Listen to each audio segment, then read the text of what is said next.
What is going on, everybody? So today I'm going to check out two skate parks. The first one we're at is called Laura Gilpin Skate Park, and it's not really a crazy skate park. It's got a quarter pipe and then just a bunch of flat area with a little tiny ramp thing that is kind of behind me. But there's apparently, I was told by a local, another one that's pretty close by at the nearby elementary school. So I'm just gonna kind of skate around this quarter pipe a little bit. We can only do so much because there's a bunch of ice on it still. Give you guys some tips on dropping in and whatnot, and then see if we can skate some of the boxes here, and then we're gonna check out the other one. So let's get into it.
So recently I learned how to do a 50-50 axle stall drop in on the quarter pipe, and today I'm going to teach you how to do that. So if you want to do an axle stall drop in on a quarter pipe, this is the foot placement you're looking for. Your front foot's going to be right about on the bolts of your board. Your back foot's going to be right on the tail like this. And here's the thing, put all of your weight on the front foot and then scoot this back foot so that the front wheel is kind of hanging off the ledge and it's really just your back one. The reason we want to do this is so that when you're turning to do your drop in, your back wheel here is already in the coping. So as you turn, you just have to get this one wheel to go down, versus if you're like this, sometimes you can twist and then it can get stuck up here and you're gonna hit a bump and it's gonna probably cause you to fall.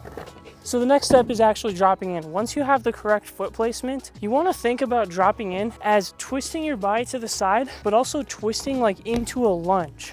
So I kind of imagine it like this. So you're lunging forward and twisting your feet at the same time. One thing that helps too is you can take the board on flat and just kind of practice that motion. And this isn't necessary, but I kind of like to almost do a little hop, so I get my weight off the board and then drop in. Once you have those things, it's time to put them all together, kick your wheel forward a little bit, do your hop and your twist.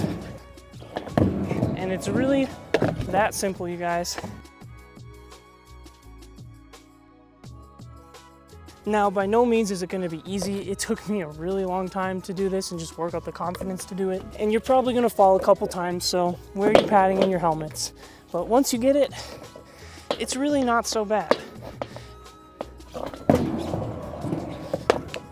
All right, so before we move on to the rest of the skate park, which there's not a lot here, I want to talk a little bit about pumping because I think it's important for most skaters to know this. And a lot of people are semi-proficient at it, or some people just don't get it and they're just trying and it's not working. So let's explain pumping a little bit on this quarter pipe. When you're going up the side of the ramp, as your board follows you up the ramp, you're jumping, okay? You're not physically jumping, but you're pushing your weight up the board like this. So if I was on flat ground and trying to pump up a ramp, it would probably look like this. As you're coming down the ramp, you're squatting, okay? The reason that you're squatting, it's just simple physics, right? When your center of gravity is lower, it's going to cause more of an acceleration in a direction. At least I think that's physics. I mean, that's how it feels when you do it, right? So we're going up, we're jumping, and then we're going back down. We're jumping, we're going down. And once you realize that, it's really just about timing. It's about timing on when do I need to jump, and it's about timing on when do I need to fold back down and squat. Once you get those mastered, it's really not too bad. So I can absolutely see why some people wouldn't like this skate park, because if you look at it, it's mostly just flat ground. This is the only obstacle in the entire park. But here's why I like this park, right? So it may be a whole lot of flat ground, but the thing that I like about this flat ground is it's honestly pretty smooth and it's pretty nice and forgiving when you're learning tricks. The other cool thing about this park is, since there's not a lot of ramps and stuff here, it doesn't get very popular. There's a lot of the times you can be the only one here. And honestly, that's pretty nice for just learning stuff and not getting in people's way, right? Totally nailed it.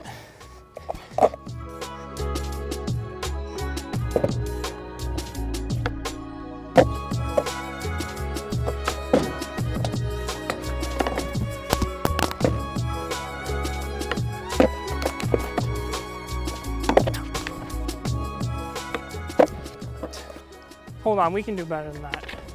We can do better than that. There we go.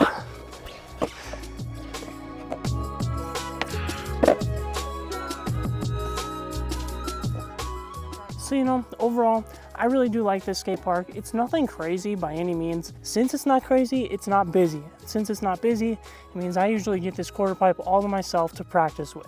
It's also a perfect spot for me to practice flat ground, as I'm trying to learn the heel flip and kick flip at the moment, and they are proving to be a little more difficult than originally anticipated. That being said, I'm gonna do a little bit more on this quarter pipe, wrap it up, and we're gonna check out the other skate park that's nearby that I've never been to before, so enjoy.